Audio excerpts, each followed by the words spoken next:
اچھا جنت اور دوزخ کا ذکر آیا ہے تو یہ بھی سن لیں ان کے راستے کیسے ہیں۔ حدیث پاک میں ہے جہنم کا راستہ بڑا خوبصورت ہے دنیا میں، یعنی پھولوں کی اور مالیوں کی سجاوٹ ہے اس کے اندر، بہت خوبصورت راستہ ہے، لیکن منزل بڑی خطرناک ہے۔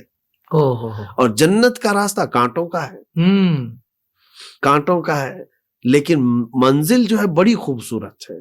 فیصلہ تم کر لو چلنا کون سے راستے پر ہے اللہ اور رہنا کون سی منزل میں ہے۔